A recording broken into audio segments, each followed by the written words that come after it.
네, 우리 먼저 지도 설명 먼저 드려볼까요? 우리 스님께서 오병이어의 기적을 일으키시고 또 지금 오늘 본문에 풍랑 있는 바다를 걸어서 우리 제자들에게 다가가셨던 갈릴리 바다가 되겠습니다. 그래서 이 갈릴리 바다는 그 동서로 12km가 가장 깁니다. 그래서 그 가로선분의 위쪽에 가로선분이 이제 가장 긴 12km가 되겠고요. 그 가로선분의 오른쪽에 있는 곳에 이제 거라사라고 표시가 되어 있는 곳이 있는데 그쯤이 이제 제자들이 배를 타고 가버나움으로 이제 출항하던 장소가 바로 저 장소가 되겠습니다. 그 오른쪽에 보이시는 골란구원이라고 하는 그 곳에서 우리 예수님께서 청중들을 몰고 다니시면서 또 말씀도 가르치시고 또 오병이어의 기적도 행하셨고 그 산에서 갈릴리 바다에 제자들이 풍랑 속에 힘겨워하는 것을 또 보셨던 그런 장소가 오른편 쪽에 있습니다. 그리고 이제 남북의 길이는 12km, 가로가 12km고요. 가장 긴 곳이 12km 거꾸로 하면은 21km. 그래서 남북의 길이는 저렇게 이제 가장 길게 측정되는 곳이 21km가 되겠습니다. 그래서 남북의 그 호수 바다 그 가운데에 그 위쪽에서 약간 왼쪽에 가버나움이 있습니다. 그래서 그 오른쪽 가로선분의 오른쪽에 있는 곳에서 저 북쪽으로 약간 왼쪽 선 왼쪽으로 가면은 이제 가려고 했던 땅 가버나움에 도착을 하게 되겠습니다. 그래서 이제 이곳이 우리 예수님께서 오병이어의 기적과 또 풍랑이는 그런 놀라운 또 우리 제자들에게 찾아가셔서 건져주신 이런 기적의 바다가 되겠는데요. 우리 지난 시간에 보셨던 이 물고기 2마리와 보리떡 5개로 그 5,000명 그리고 어린아이와 어른들까지 하면은 또 여자들까지 하면 한 2만 명 되는 이 사건에는 사복음서에 항상 이 풍랑 있는 바다에 우리 제자들을 건져주신 사건이 같이 나오게 되어 있습니다. 그래서 어떤 때는 복음서에 따로따로 분리돼서 이 예수님의 행적들이 기록이 되는데 이 두 사건, 오늘 지금 본문에 6장에 나와 있는 오병이어의 기적과 또 오늘 읽으신 이 본문에 나오는 풍랑 있는 바다에서 제자들을 건져주신 사건은 이 둘을 같이 이해하도록 성경이 그렇게 기록되고 있다는 것입니다. 그래서 이 12절 13절에 보면은 보리떡 5개와 물고기 2마리로 2만 명 되는 사람을 먹이신 다음에 12광주리를 주셨습니다. 왜 12광주리를 거두게 하셨을까요? 왜냐하면 이 12광주리를 이제 우리 제자들 하나하나에게 12명에게 이렇게 선물로 주신 게 아닌가. 그래서 이걸 보면서 우리 예수님의 이적을 생각해 보도록 이렇게 하신 게 아닐까 이런 생각이 듭니다. 이 사건 이후에 또 예수님께서 오병이어의 그 비슷한 사건을 일으키셨습니다. 4,000명을 먹이신 사건이 있고 이때는 7광주리를 거두게 하셨습니다. 그런데 이때는 마태복음 16장에 보니까요 5절에 제자들이 건너편으로 갈새 떡 가져가기를 잊었더니, 그러니까 오늘 본문에서는 떡을 지금 배에 싣고 지금 이제 가버나움으로 출항을 하고 있는 것입니다. 그런데 4,000명을 먹이시고 7광주리를 거둔 후에 예수님께서는 그때 배를 같이 타고 가셨는데요. 그때 예수님께서 바리새인과 또 사두개인들의 누룩을 조심하라 이렇게 말씀을 하셨는데 제자들은 떡에만 온통 관심을 갖고 있습니다. 그래서 우리가 떡 안 가져온 것 때문에 예수님이 지금 떡 얘기를 하시나 보다 그렇게 생각을 하는데 예수님께서 떡에 관한 것이 아니라고 말씀하시죠. 어찌 내 말한 것이 떡에 관함이 아닌 줄 깨닫지 못하느냐. 그제서야 제자들이 떡의 누룩이 아니요 바리새인과 사두개인들의 교훈을 삼가라고 말씀하신 줄을 깨달으니라. 그래서 오늘 말씀도 동일하게 12강주리가 되는 그 전리품을 배에 싣고 그리고 이제 가버나움으로 가는 그 와중에 그때 예수님께서 바로 제자들로 하여금 큰 깨달음을 얻도록 하기 위해서 오늘 이 이적을 또 한 번 이렇게 연속적으로 일으키셨다는 것을 우리가 알 수가 있는 것입니다. 제자들이 배에 타면서 얼마나 의기양양했을까요? 역시 우리가 믿는 예수님은 능력이 많으시고 모든 사람을 먹여 살리실 수 있고 또 우리에게 준 이 전리품을 보라 그러면서 자신에게 주신 그 광주리 바구니를 열어서 그 안에 그 이적을 행하셨던 보리떡과 또 물고기를 보면서 얼마나 흡족했을까요? 그 옆에 있는 광주리를 보면서 너 떡이 맞냐 내 떡이 맞냐, 야 우리 떡은 이렇게 참 풍족하고 정말 우리는 너무 행복하다 이러면서 추랑을 아마도 시작했을 것입니다. 제자들의 아직까지의 그런 믿음은 그 청중들과의 믿음과 별반 다르지 않습니다. 청중들도 지금 이 이적을 체험하고 예수님을 억지로 왕으로 삼으려고 했거든요. 예수님을 정말 우리의 민생의 모든 어려움과 고초와 또 이 모든 것을 해결해 주실 수 있는 분이시기 때문에 이분을 우리가 왕으로 모시자. 그러나 우리 예수님은 명예나 권세 이런 것에 전혀 관심이 없는 분임을 우리가 또 성경을 통해 또 우리가 아는 예수님은 그런 분이시죠. 제자들도 마찬가지로 예수님은 이제 믿고 따르면 우리는 이 세상에서 절대로 걱정 없이 정말 살 수 있다라는 그런 든든한 마음을 가지고 있었을 것입니다. 그런데 예수님께서 오늘 이적을 통해서 이런 예수님에 대한 잘못된 생각을 완전히 깨뜨리시고 참된 신앙, 참된 믿음으로 나아오도록 제자들을 이끌고 계신 것입니다. 그래서 이 광주리 싣고 가는 배가 풍랑맞아 광주리 다 어떻게 됐을까요? 바구니가 다 배에 떠나려갔겠죠. 예수님이 전리품으로 주셨던 정말 이제 이 영원토록 비지 않을 것 같았던 광주리가 이제는 다 사라지고 죽음의 사투를 벌여야 되는 그 속에서 무엇을 생각했을까요? 우리 예수님께서 우리 제자들에게 이런 어려움을 통해서 진정한 예수님을 영접하게 하시고 또 진정한 신앙으로 이끌어 주신 것입니다.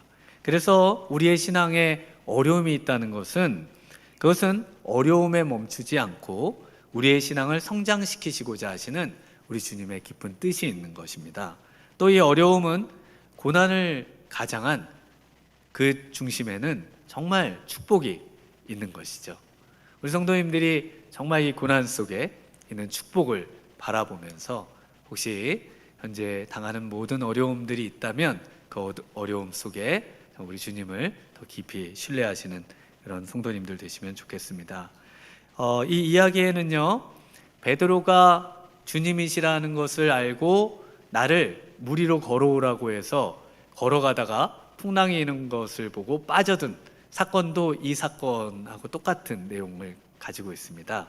그리고 또 원래 제자들이 벳세다라고 하는 곳으로 배를 타고 가다가 항로를 바꿔서 가버나움으로 가는 이야기도 본문에 같은 내용에 들어있는데 오늘 본문에는 빠져 있습니다.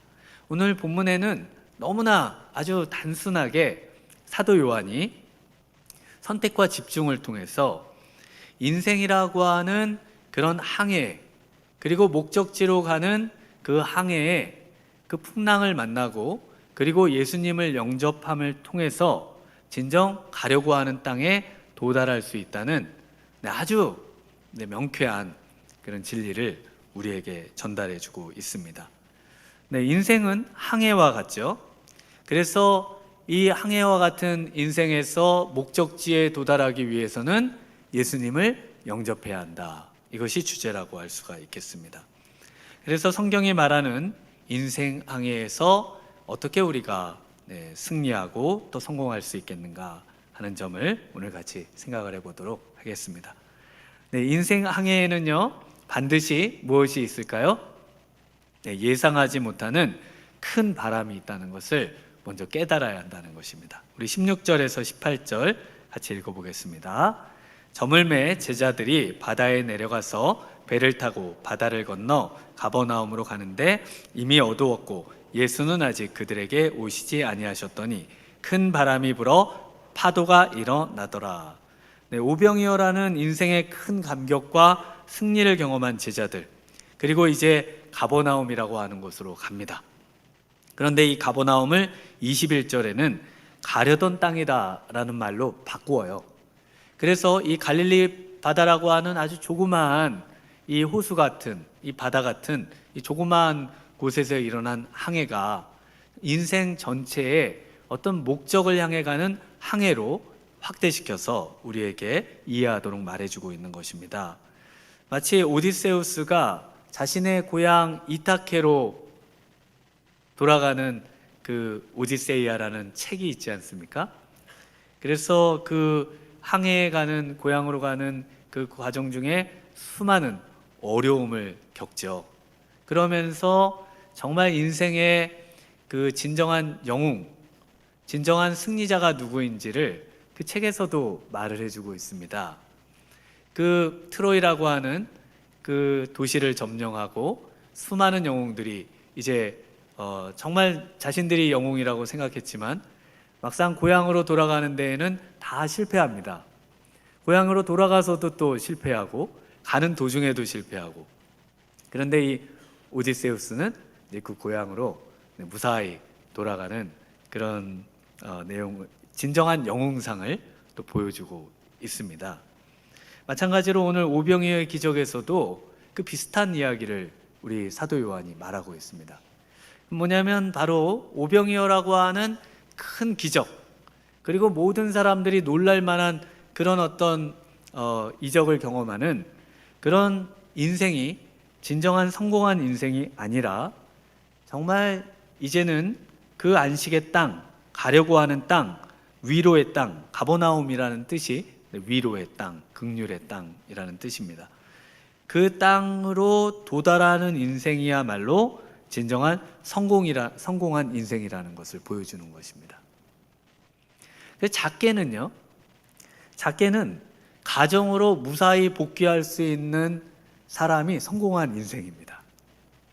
우리가 볼 때 정말 성공한 인생은 세상에서 많은 업적을 이루고 하루 종일 열심히 땀과 수고의 일을 해서 뭔가를 성취했으나 집으로 돌아갈 수 없는 인생만큼 비참한 인생은 없을 겁니다.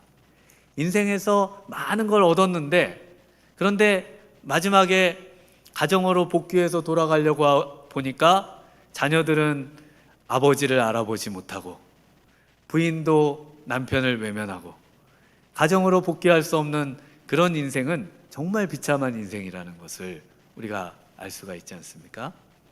더 크게 보면 이 땅에서의 어떤 성공과 또 모든 것을 쟁취하고 누렸지만, 그러나 정작 이제 인생의 긴 터널 항해를 마치고 천국에 도달하려고 할 때, 그러나 하나님 나라에 도달하지 못한다면은 그것만큼 비참하고 실패한 인생이 어디 있겠습니까?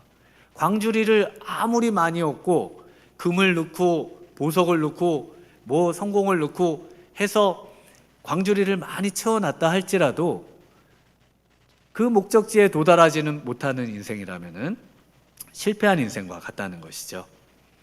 오늘 인생의 항해에서 큰 바람이 불어 파도가 일어난다는 것입니다. 제자들이 만약에 큰 파도가 일어날 줄 알았으면은 출발을 했겠습니까? 예수님께서 풍랑이 있는 바다에 거기를 사지로 제자들을 밀어넣지는 않습니다. 출발할 때는 잔잔하고 정말 모든 것이 순탄할 줄 알았는데 막상 출발해 보니까 예상하지 못하는 정말 죽음으로 몰아넣는 큰 파도가 일어난 거예요. 우리가 이것을 바로 직전에 경험하지 않으셨습니까? 그 코로나라고 하는 팬데믹이 일어날 줄을 누가 알았습니까? 그때 저는 이스라엘에 있었는데요. 그때 유대인들이 저한테 계속 소식을 전해주는 겁니다. 코로나가 중국에서 지금 시작이 됐는데 그게 아주 무서운 병이라더라. 먼 나라 이야기. 그래? 참 중국 사람들은 안 됐네? 뭐 이래가면서 이야기를 했는데, 저 나오고 그 다음 저기 한국 관광객 들어가는 팀은 공항에 묶여가지고 이 코로나 때문에 오지도 못하고 가지도 못하고 온 세상이 코로나로 정말 어려움을 겪고, 또 이게 금방 끝나겠지 생각했는데 끝나질 않아요. 도대체 어떻게 이렇게 안 끝나나. 그래서 참 이 예상하지 못했던 어려움으로 그 수많은 고통을 겪은 분들이 참 많이 있습니다. 제가 대학 졸업한 해에는 IMF 국가부도 사태가 있었습니다. 그게 어떻게 그런 일이 있는지도 모르겠어요. 그래서 제가 저희 아버님이 막 그때 당시 뭐 이렇게 사업도 하시고, 그래서 제가 하도 답답해가지고, 아니 국가부도 사태가 나는데 왜 이런 걸 투자하셨어요? 그랬더니 제 아버님이 참 저를 보면서 안타까워하셨습니다. 혼내진 않으시고, 그럼 본인이 그거를 알았습니까? 그걸 알고 그렇게 하시는 분이 어디 있어요? 제가 철이 없어가지고 그걸 그렇게 이제 따져 물었는데, 생각을 해보니까 참 철없는 그런 질문이었다, 이런 생각을 지금도 많이 합니다. 어려움이 일어날 줄 알고 그렇게 인생을 산다면 참 우리가 어려움을 겪지 않을 수도 있을 텐데, 그러나 우리의 삶에는 크고 작은 그런 풍랑이 너무 많습니다. 그런데다가 지금 오늘 제자들이 만나는 것과 같은 이 큰 풍랑, 도저히 어떻게 해볼 수 없는 이 풍랑 앞에 정말 이 노를 놓지는 못하고, 이거 놓으면 그냥 죽는 거거든요. 놓지는 못하고 거기서 사투를 벌여야 되는 그런 막다른 골목에 있는 그런 인생의 삶의 모습이 우리에게 너무나 종종 찾아온다는 것이죠. 그때 제가 이스라엘에 1월에 2010년에 있을 때, 20년이죠. 그때 있을 때 갈릴리 바다에 갔었거든요. 지금 여기. 그리고는 가버나움에서 이제 그때 우리 거제도에 같이 계셨던 우리 목사님과 또 성도님들하고 이렇게 같이 갔는데, 거기에 이제 설명을 해드리려고, 이 바다가 이렇습니다. 뭐 또 저기 뭐 설명하려고 하는데 갑자기 바람이 얼마나 세게 부는지요.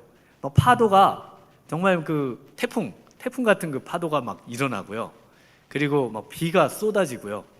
그래서 정말 사람이 날아갈 것 같더라고요. 그래서 제가 7년 유학 중에도 경험해 보지 못했던 그 바람과 파도, 그 비바람을 그때 경험을 해가지고 다 교회로 피신해서 1시간 가까이 그 교회에, 도대체 이게 언제 멈출까 그랬는데, 또 언제 그랬냐는 듯이 해가 뜨고요. 그리고 바다가 잔잔해지는 그런 경험을 했습니다. 아마 우리 지금 제자들이 동일한 경험이었을 거예요. 지금 출항해서 이제 1시간이면은 도착하겠구나 그러고 쭉 가는데 갑자기 바람이 불고 비가 내리고 풍랑이 일고 파도가 엄청나게 쳐오르는 그런 사태를 맞이한 겁니다. 예상할 수 없는 사태인 거예요. 그래서 이것을 마가복음 6장 48절에는 바람이 거스름으로 제자들이 힘겹게 노젓는 것을 보시고, 힘겹게라고 되어 있는데요. 이 말씀은 해산하는 고통으로 라는 뜻입니다. 그러니까 거의 죽음의 그런 고통을 겪으면서 이 노를 저으며 살아보려고 바둥대는 그런 제자들, 그 제자들이 그 전리품으로 가져온 바구니는 어떻게 됐을까요? 바구니는 지금 눈앞에 있지도 않아요. 이 바구니만 바라보면서 기쁨으로 살던 제자들이 일단 지금 뭐 잘 사냐 못 사냐를 떠나서 사느냐 죽느냐의 그 기로 앞에 지금 봉착해서 지금 생존을 다퉈야 되는 그런 사투국을 벌이고 있는 모습이 오늘 본문의 모습인 것입니다. 그래서 이런 고통, 위기 앞에 우리가 어떻게 해야 되는가? 먼저는요, 이런 위기가 우리에게 언제라도 일어날 수 있다는 것을 기억하셔야 됩니다. 이런 위기 감당할 수 없는 위기와 어려움이 우리의 인생 가운데 언제라도 다시 찾아올 수 있다는 것을 기억해야 된다는 것이죠. 그리고 우리가 예수님을 영접해야 하는데, 그런데 예수님을 영접하려면은 언제 영접하게 되는가 하면요, 우리 19절을 한번 같이 읽어보겠습니다. 19절 시작. 제자들이 노를 저어 10여리쯤 가다가 예수께서 바다 위로 걸어 배에 가까이 오심을 보고 두려워하거늘. 제자들이 노를 저어 10여리쯤 갑니다. 노를 열심히 저어서 갔는데 10리면은 4km죠. 그래서 성경용어로는 25에서 30 스타디아를 갔다 이렇게 기록되고 있는데요. 이거를 최대로 치면은 5.5km입니다. 그러니까 아까 사진에 제일 긴 곳이 12km였지 않습니까? 그러니까 11km, 12km 정도 되는데 거기서 5.5km를 간 겁니다. 그러면 거의 다 가는데 이렇게 이제 사선으로 해서 이제 올라가면 되잖아요. 그런데 이 동일한 내용의 다른 본문에 보면 마가복음 6장 47절에 보면 저물매 배는 바다 가운데 있고 예수께서는 홀로 무태 계시다가, 그래서 원문으로 보면 바다 한가운데 있다 이렇게 되어 있습니다.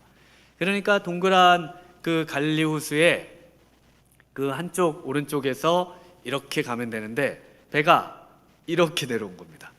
5.5km를 이렇게 내려온 거예요, 최대로 치면.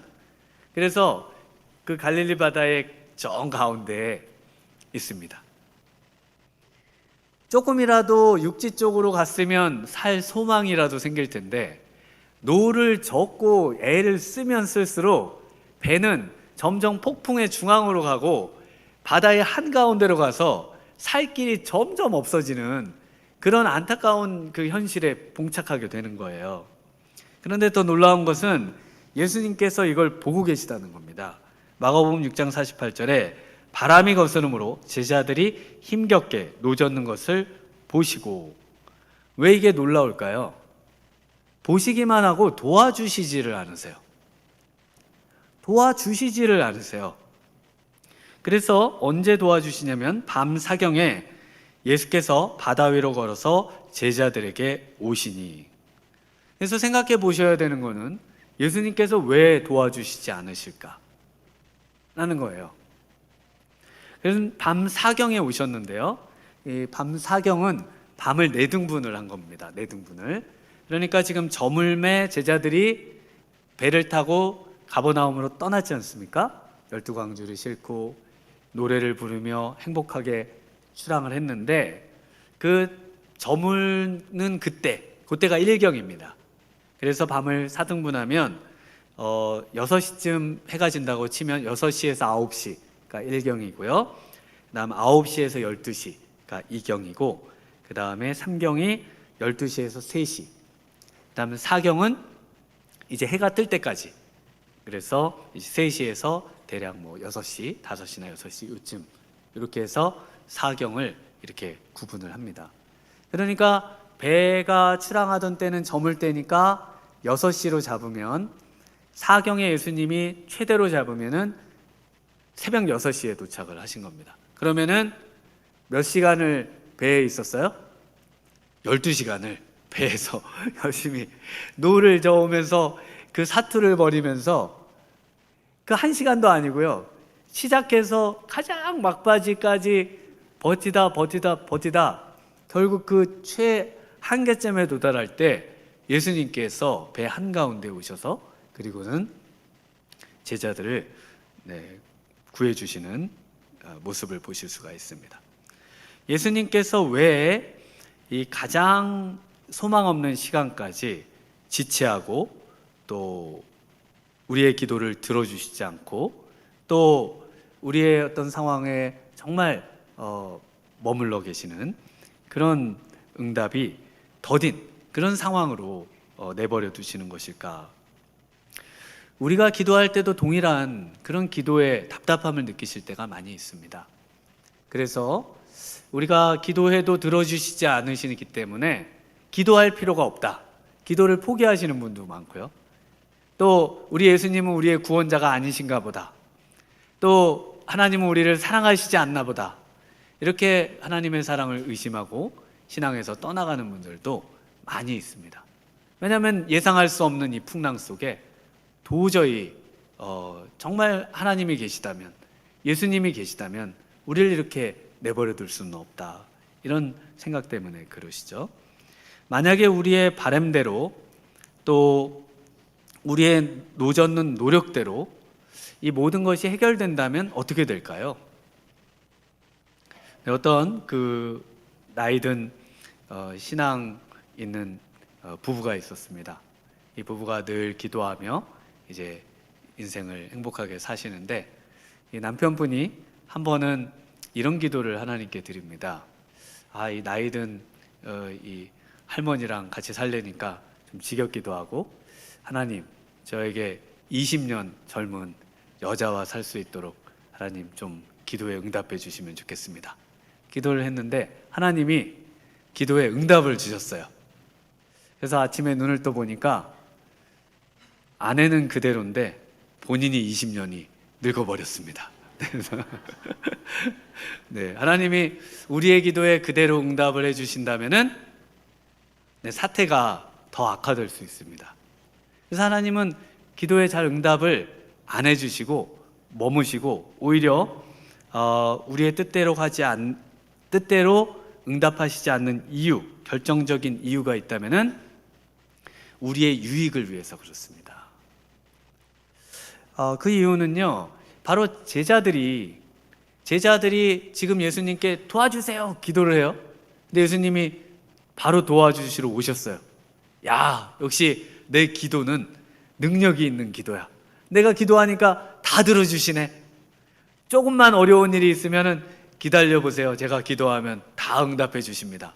그러면서 자기의 기도를 전폭적으로 신뢰하는, 자기의 신앙을 신뢰하는 그 믿음으로 정말 구원함을 얻을 수 있다고 생각할 수 있습니다. 내 힘으로, 내 노력으로 정말 구원함을 얻을 수 있다는 그 조그마한 빌미도 우리 주님은 남겨놓지 않으십니다.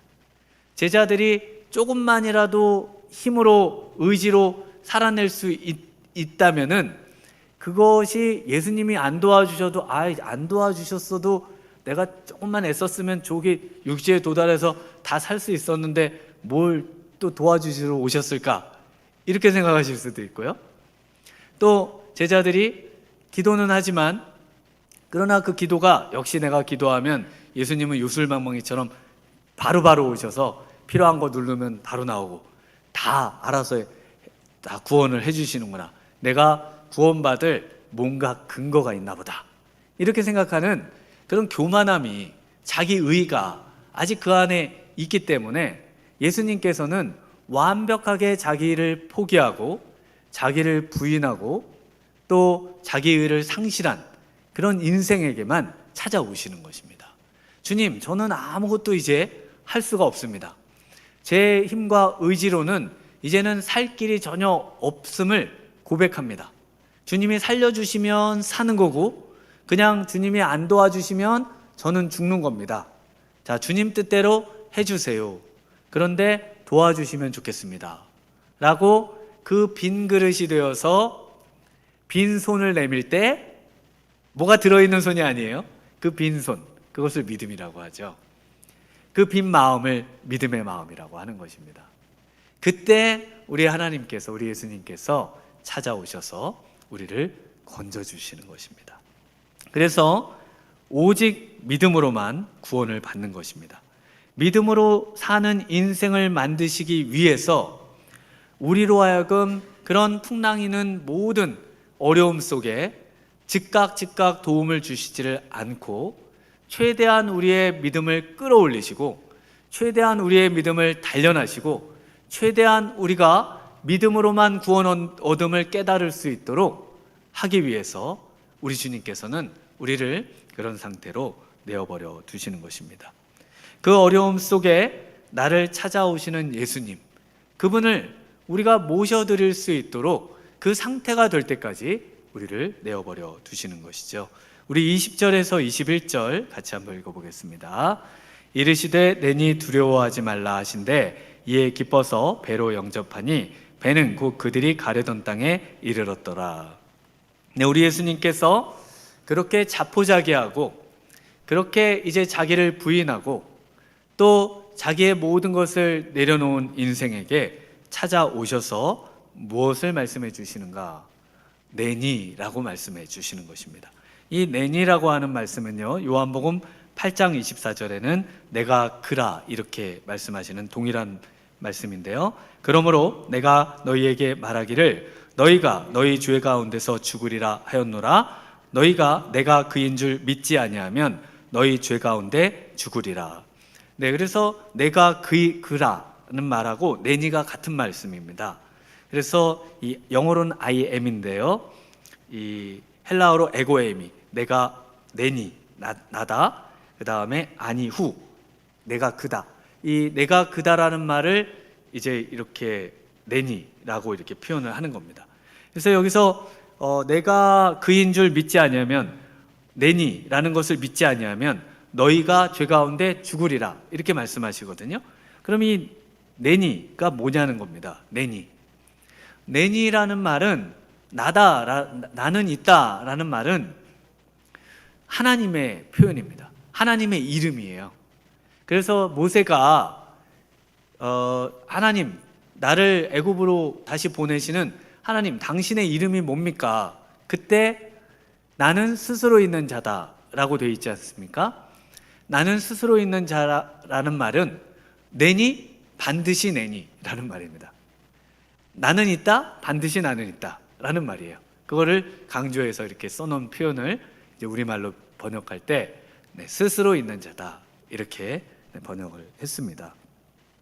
그래서 이 내니라는 말은 내가 하나님이다 라는 말을 이렇게 하시는 것이죠.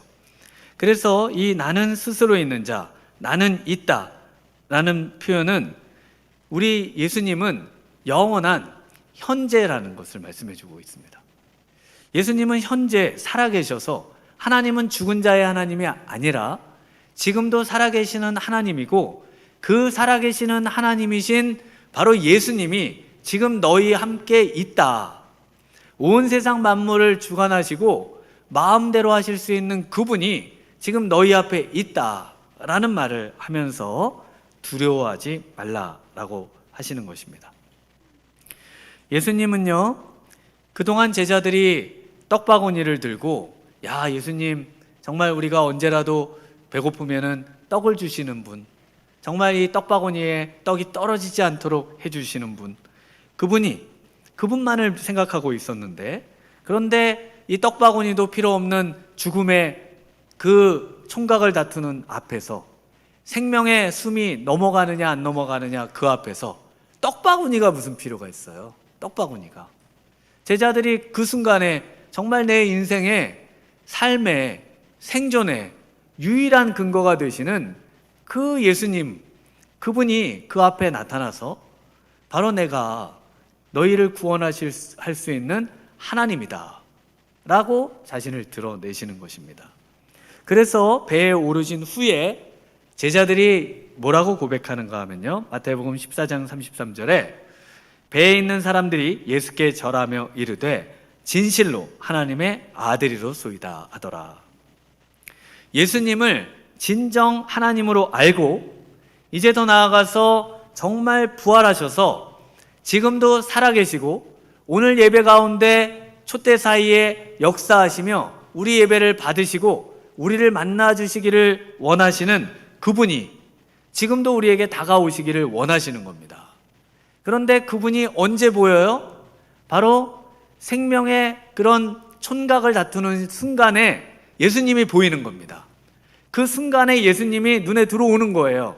그전에는 밥 주시고 떡 주시고 돈 주시고 명예 주시고 그럴 뿐으로만 보이다가 죽음의 그 촌각을 다투는 순간이 돼서야 예수님이 정말 나의 인생의 구원자로 필요한 것으로 예수님을 바라보게 되는 것입니다. 그래서 제자들이 내니 두려워하지 말라라고 말씀하실 때 21절에 기뻐서 배로 영접했다라고 기록하고 있습니다. 이것이 진정한 영접의 의미인 것입니다.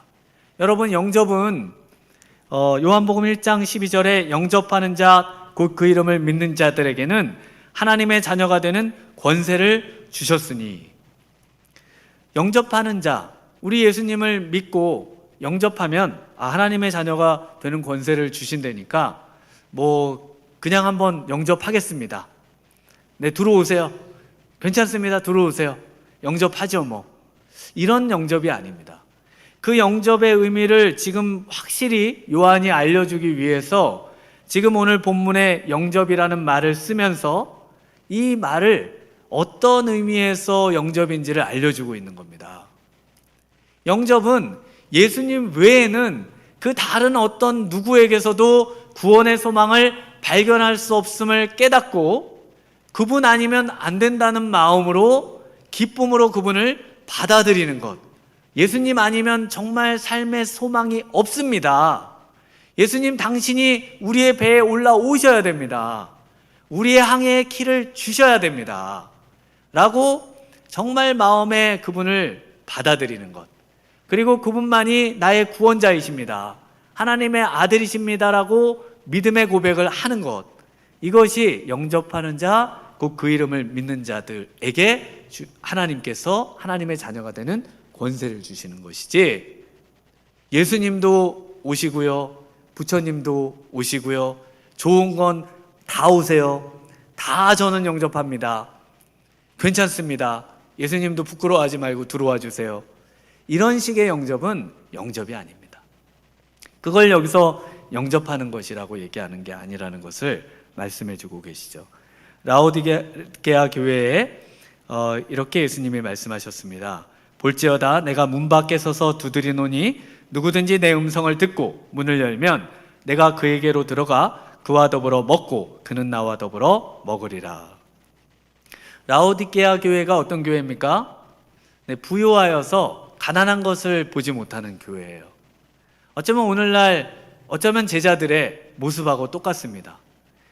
광주리를 들고 떡바구니 들고 신나서 좋아서 더 이상 예수님도 필요 없고 이 떡광주리만 있으면 살 수 있다고 생각했던, 그래서 영적인 눈이 어두워지고 예수님은 문 밖에 두고 신앙생활 열심히 재밌다고 하는 지금 라오디게아 교회에게 예수님이 뭐라고 하시는 거예요?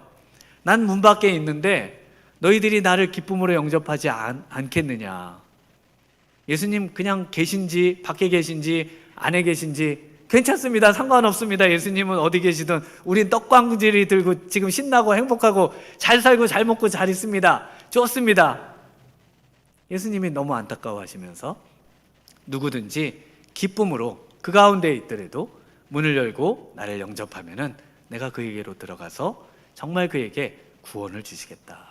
라오디게아 교회 그래서 어떻게 됐어요? 지진으로 다 무너지고 멸망당했지 않습니까? 하나님께서 촛대를 옮겨버리시지 않습니까? 이것이 지금 우리 예수님께서 정말 우리의 인생 가운데 우리 주님을 나의 선장으로 모시고 어느 순간 잠자다가 깨보면 내 주인이 다시 내가 되어 있어요. 내 인생은 내가 어떻게 해야 되고 나는 앞으로 어떻게 살아야 되고 맨날 내 인생의 내 주인으로 살면서 예수님을 영접했다고 하는데, 정말 영접했다면요, 예수님께 우리의 키를 놓아드리는 것이에요. 내 인생의 주인은 이제 주님이십니다. 정말 예수님 내 인생의 주인이 되셔서 나를 안전한 폭으로 인도해 주시고 나를 정말 하나님 나라로까지 가는데 우리 주님께서 내 키를 잡으시고 나를 이끌어 주세요. 이렇게 고백하면서 내 인생의 주도권을 우리 예수님께 넘겨드리는 것, 이것을 예수님을 영접하는 것이고 예수님을 믿는 것입니다. 오늘 이 시간만이라도 정말 우리의 움켜쥐고 있는 떡광주리를 내려놓으시고, 그리고 우리의 움켜쥐고 있는 우리 인생의 키와 이 모든 것을 우리 예수님께 기쁨으로 내어놓는 이 아침이 되시면 좋겠습니다.